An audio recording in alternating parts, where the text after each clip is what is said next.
Everyone, welcome to my channel. Today we are going to study about morphology of flowering plants. अभी तक हम यही chapter continue कर रहे थे और आज हम इसके आगे के टॉपिक्स पढ़ेंगे. आज हम इसका जो टॉपिक कवर करने वाले हैं वो है the inflorescence and the flower.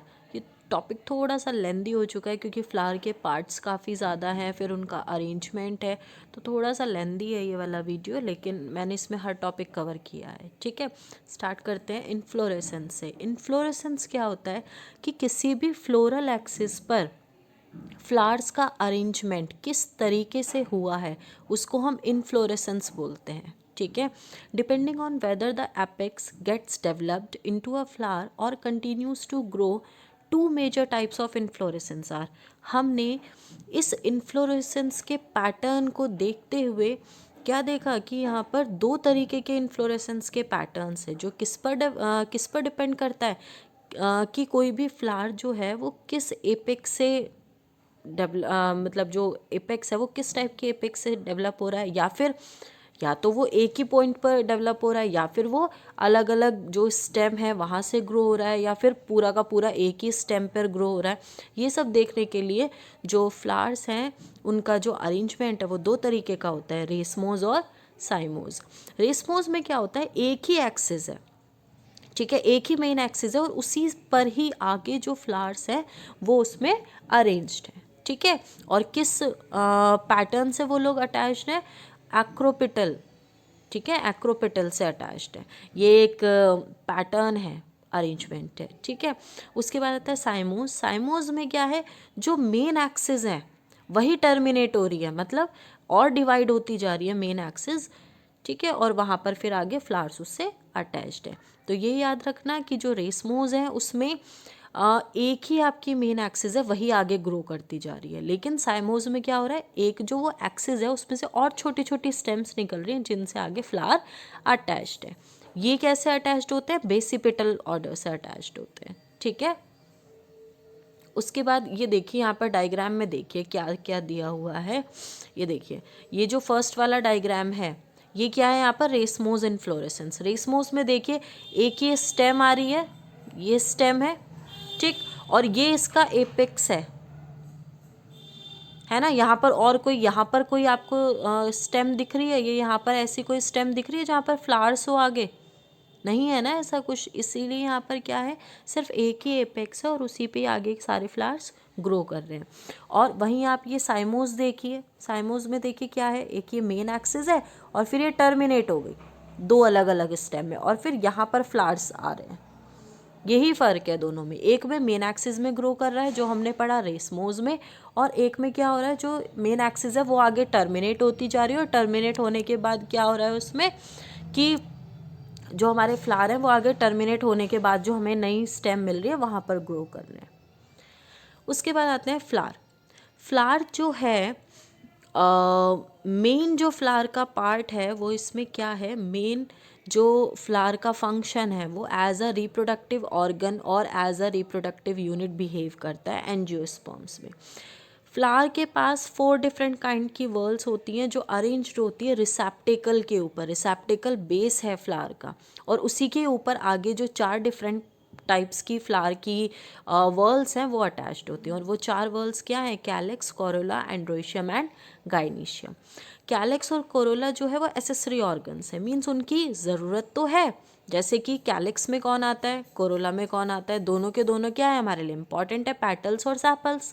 Petals नहीं होंगी तो इंसेक्ट जो हैं वो अट्रैक्ट नहीं होंगे, और सैपल्स नहीं होगी तो जब हमारा फ्लावर बड स्टेज में होगा तो वो उसको प्रोटेक्ट नहीं कर पाएगा. तो इसीलिए कैलेक्स और कोरोला की भी ज़रूरत है फ्लावर के अंदर. ठीक है, और उसी के अकॉर्डिंग जो हमारे एंड्रोशियम और गाइनीशियम है उन दोनों की भी ज़रूरत है, क्योंकि वो दोनों क्या है, रिप्रोडक्टिव ऑर्गन्स है. एंड्रोशियम मेल रिप्रोडक्टिव ऑर्गन है और गाइनीशियम फीमेल रिप्रोडक्टिव ऑर्गन है.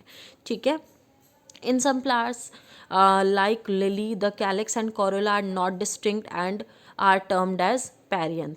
क्या होता है, ज़रूरी नहीं है कि आपको हर फ्लावर में अलग अलग टाइप के कैलेक्स और कोरोला मिलेंगे, मतलब पैटल्स और सैपल्स अलग अलग मिलेगी. कुछ में एक जैसी भी होती हैं, सेम होती हैं. ठीक है, उनको हम क्या बोलते हैं, पैरियंथ बोलते हैं.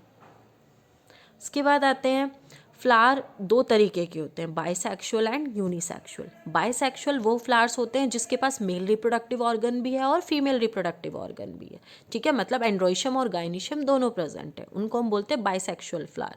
यूनिसेक्सुअल फ्लावर्स क्या होंगे, या तो उनके पास एंड्रोइशियम है या फिर उनके पास गाइनिशियम है, उनको हम बोलेंगे यूनिसेक्सुअल फ्लावर।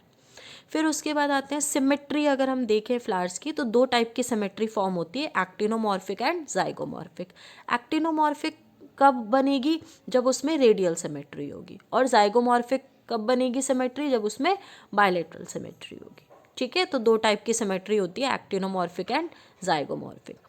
उसके बाद एक्टिनोमॉर्फिक यहाँ पर एक्सप्लेन किया हुआ है मैंने, when a flower can be divided into 2 equal radial halves.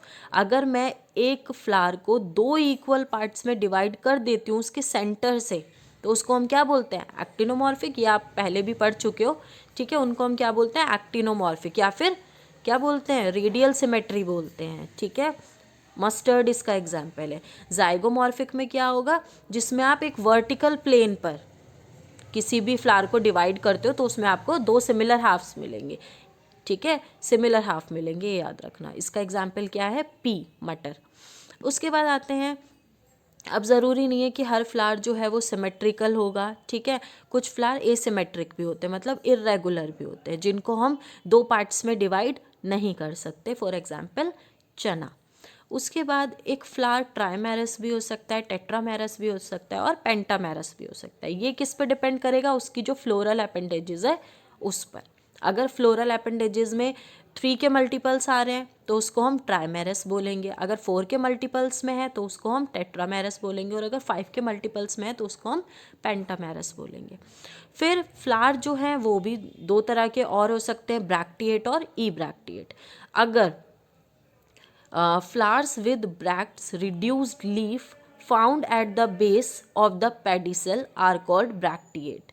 इसमें देखो क्या है, ब्रैक्ट्स क्या हैं, ये लीफ के बेस में प्रेजेंट होते हैं, ठीक है, उन और जिनके लीफ के बेस में ब्रैक्ट प्रेजेंट हो गए उनको हम ब्रैक्टिएट बोलते हैं, और जिनमें नहीं होंगे उनको हम ई ब्रैक्टिएट बोलते हैं, ठीक है। अभी आगे एक डायग्राम है उसमें भी मैं आपको शो करा दूंगी कि ये कैसे आया है, ठीक है। उसके बाद आते हैं जो कैलिक्स है, कोरोला है, अभी हमने पढ़ा क्या क्या उसमें चीज़ें होती हैं, ठीक है। Based on the position of calyx, Corolla and androecium in respect of the ovary on thalamus, the flower are described as hypogynous, perigynous और epigynous, जो अभी मैंने आपको बताया, जिसमें आप ब्रैक्टिएट और ई ब्रैक्टिएट भी देखोगे, ठीक है। तो हमने कैलिक्स, कोरोला और एंड्रोशियम के अरेंजमेंट को देखते हुए फ्लावर को 3 पार्ट्स में डिवाइड किया है, हाइपोगाइनस, पेरिगाइनस और एपिगाइनस। हाइपोगाइनस कब होगा, जब गाइनीशियम जो है वो कहाँ पर होगा, सबसे टॉप मोस्ट पोजिशन पर होगा, ठीक है, और उसके नीचे क्या होंगे बाकी चीज़ें, कैलिक्स और कोरोला होंगे। तो उसको हम क्या बोलते हैं कि इसमें ओवरी जो है वो सुपीरियर है, मतलब जब ओवरी या जो हमारा गाइनीशियम है जब वो कैलिक्स और कोरोला के ऊपर लाई करेगा तो उसको हम क्या बोलते हैं, हाइपोगाइनस बोलते हैं। For example mustard and China rose. लेकिन अगर गाइनीशियम बीच में सिचुएटेड है, मतलब सेंटर में सिचुएटेड है, सेम लेवल पर है जहाँ पर हमारे कैलिक्स और कोरोला है, अगर वहीं पर हमारा गाइनीशियम भी प्रेजेंट है तो उसको हम क्या बोलते हैं, पेरीगाइनस बोलते हैं। और इस ओवरी को हम क्या बोलते हैं, हाफ इन्फीरियर बोलते हैं, अगर सेंटर में प्रेजेंट है ओवरी तो, ठीक है। एपिगाइनस कब होगी, जब जो ओवरी है वो नीचे की साइड होगी, बेस में प्रेजेंट होगी, लेकिन जो कैलिक्स और कोरोला है वो ओवरी से ऊपर लाए करेंगे, तो उसको हम क्या बोलते हैं, एपिगाइनस बोलते हैं, ठीक है। और इसमें ओवरी क्या कहलाएगी, इन्फीरियर कहलाएगी, फॉर एग्जाम्पल गुआवा। तो हमने 3 टाइप के फ्लावर्स पढ़े, एपिगाइनस, हाइपोगाइनस और पेरिगाइनस, ठीक है। और इसके बेसिस पे हमने ओवरी का स्ट्रक्चर भी पढ़ा कि वो इन्फीरियर है, हाफ इन्फीरियर है या फिर सुपीरियर है। अब आते हैं पार्ट्स ऑफ अ फ्लावर। ये आप हमेशा से पढ़ते हुए आ रहे हो, 4 पार्ट होते हैं प्लांट्स के, फ्लावर के, calyx, Corolla, androecium and gynoecium.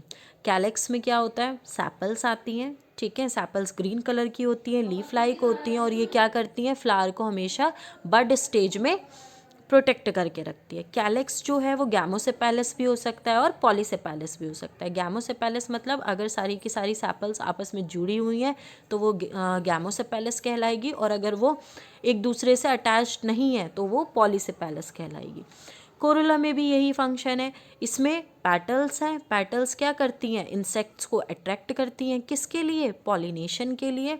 और जो कोरोला है वो भी गैमोपेटैलस भी हो सकता है और पॉलीपेटैलस भी हो सकता है। गैमोपेटैलस कब होगा, जब सारी की सारी पेटल्स एक दूसरे से अटैच्ड होंगी, और पॉलीपेटैलस कब होगा, जब सारी की सारी पेटल्स एक दूसरे से फ्री होंगी। फिर उसके बाद आता है एस्टिवेशन। एस्टिवेशन क्या है, अभी हमने पेटल्स और सेपल्स के बारे में पढ़ा, तो एस्टिवेशन उसी से रिलेटेड है। एस्टिवेशन का मतलब होता है पेटल्स और सेपल्स का अरेंजमेंट कैसा है, ठीक है। फ्लावर में पेटल्स और सेपल्स का अरेंजमेंट क्या कहलाता है, एस्टिवेशन। तो इसमें 4 टाइप के एस्टिवेशन है, वेलवेट, ट्विस्टेड, इम्ब्रिकेट और वैक्सिलरी। मैं इसमें आपको थ्योरी तो नहीं पढ़ाऊंगी, लेकिन मैं आपको डायग्राम से शो करा सकती हूँ। ये देखिए डायग्राम देखिए, ये दिख रहा है आपको, इसमें ये दिख रहा है, ये वाला डायग्राम, इसमें देखो, इसमें जो ये ब्रैक्ट्स बने हुए हैं, जो इसमें पेटल्स बनी हुई है, पेटल्स आपस में एक दूसरे को ओवरलैप नहीं कर रही है, सेम पोजीशन पर है, ठीक है। तो जब ये एक दूसरे को ओवरलैप नहीं करेंगी, ठीक है, और एक साथ रहेंगी, एक के बाद एक रहेंगी, तो उनको हम क्या बोलते हैं, ये भी एक एस्टिवेशन है। इसमें मैं आपको बता देती हूँ कि ये कौन सा एस्टिवेशन है, 1 मिनट।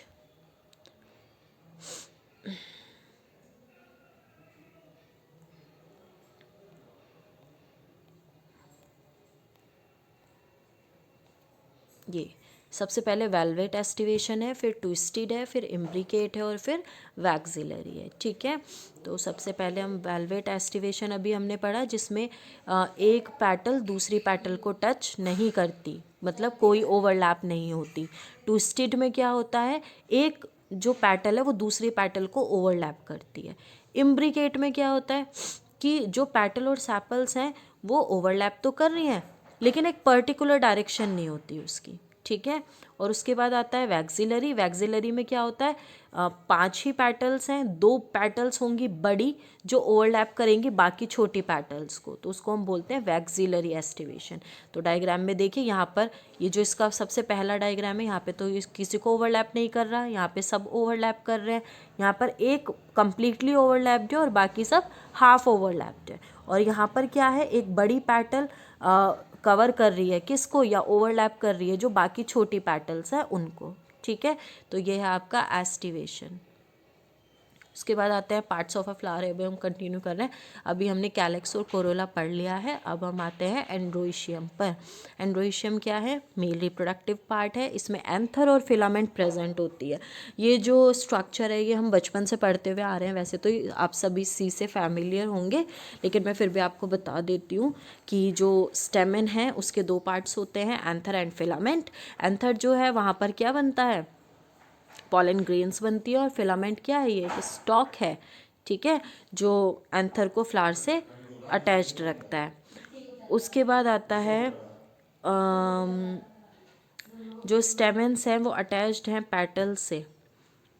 अगर स्टेमेंस अटैच्ड हैं पेटल से तो उसको हम बोलते हैं एपिपेटैलस, और अगर स्टेमेंस अटैच्ड है पेरियांथ से, मतलब बेस से अगर अटैच्ड है, तो उसको हम बोलते हैं एपीफाइलस, ठीक है। तो 2 तरह के हैं यहाँ पर, एपिपेटैलस जिसमें जो पेटल्स से अटैच्ड है स्टेमेंस, और अगर स्टेमेंस पेरियांथ से अटैच्ड है तो उसको हम बोलते हैं एपीफाइलस। दोनों के एग्जाम्पल है यहाँ पर, ब्रिंजल एग्जाम्पल है एपिपेटैलस का, और लिली एग्जाम्पल है यहाँ पर एपीफाइलस का। इसके बाद आते हैं गाइनीशियम पर। गाइनीशियम क्या है, फीमेल रिप्रोडक्टिव पार्ट है फ्लावर का, और इसमें 1 और मोर कार्पल प्रेजेंट होती है। कार्पल जो है उसके 3 पार्ट्स होते हैं, ovary, stigma and style. Ovary क्या है, बेसल पार्ट है गाइनीशियम का, जहाँ पर ओव्यूल्स मिलते हैं। स्टाइल क्या है, स्टाइल जो है वो ओवरी को स्टिग्मा से अटैच करता है। स्टिग्मा क्या है, सबसे टॉप मोस्ट पार्ट होता है गाइनीशियम का, जहाँ पर पॉलन ग्रेन्स आकर स्टक हो जाती हैं, ठीक है। यहाँ पर आकर जो पॉलन ग्रेन्स है उनको रिसेप्ट किया जाता है, ठीक है, या एक्सेप्ट किया जाता है। एवरी ओवरी बियर्स 1 और more ovules attach to a flattened cushion like placenta. जितनी भी ओवरी है, हर फ्लावर में जो जो ओवरी होती है प्रेजेंट, उनके अंदर हमें ओव्यूल्स मिलते हैं, लेकिन इन ओव्यूल्स का जो स्ट्रक्चर है वो क्या फॉर्म करता है, प्लेसेंटा। मतलब सारे के सारे ओव्यूल किससे कनेक्टेड होते हैं, प्लेसेंटा से। प्लेसेंटा इनकी कवरिंग होती है, उसके बाद उसके अंदर क्या प्रेजेंट होंगे, ओव्यूल्स। ठीक है, फिर इन ओव्यूल्स का अरेंजमेंट पढ़ेंगे हम अभी आगे। ठीक है, जो फ्लावर्स हैं वो एपोकार्पस भी हो सकते हैं, सिनकार्पस भी हो सकते हैं। अगर कार्पल जो हैं वो फ्री हैं, एक दूसरे से अटैच्ड नहीं है, तो वो क्या कहलाएंगे, एपोकार्पस। और अगर वो दोनों फ्यूज्ड हैं आपस में, कार्पल्स, तो उनको हम क्या बोलेंगे, सिनकार्पस। फिर फर्टिलाइजेशन जब हो जाता है तो उसके बाद ओव्यूल्स जो हैं वो सीड में डेवलप हो जाते हैं और ओवरी फ्रूट में डेवलप हो जाती है। इसके बाद आते हैं प्लेसेंटेशन पर। अभी मैंने बताया था कि हम प्लेसेंटेशन पढ़ेंगे। प्लेसेंटेशन में क्या है, अरेंजमेंट ऑफ ओव्यूल्स है, कि ओव्यूल्स जो हैं वो कैसे अरेंज्ड हैं ओवरी के अंदर, उसका पैटर्न या उसका अरेंजमेंट क्या कहलाता है, प्लेसेंटेशन कहलाता है। प्लेसेंटेशन 5 टाइप्स के होते हैं, marginal, axile, parietal, free central and basal. यहाँ पर देखिए सबसे पहला जो इसमें डायग्राम है ये है मार्जिनल। यहाँ पे ये एक मार्जिन है और इससे सारे के सारे ओव्यूल्स यहाँ पर अटैच्ड हैं। उसके बाद सेकंड है एक्साइल। एक्साइल मतलब जहाँ पर सारे के सारे ओव्यूल सेंटर में प्रेजेंट होंगे, फॉर एग्जांपल लेमन। ठीक, पेराइटल में क्या होगा, जो हमारा प्लेसेंटा है जब उसके ही थ्रू अटैच्ड हैं सारे के सारे ओव्यूल्स, तो उसको हम क्या बोलते हैं, पेराइटल। या फिर जो बाउंड्री से कनेक्टेड होंगे ओव्यूल्स, उनको हम क्या बोलते हैं, पेराइटल प्रेजेंटेशन बोलते हैं। फ्री सेंट्रल, जो सेंटर में आपको कहीं भी मिल जाएंगे। ठीक है, और लास्ट आपके पास आता है बेसल, जिसमें जो ओव्यूल है वो बेस में प्रेजेंट होगा।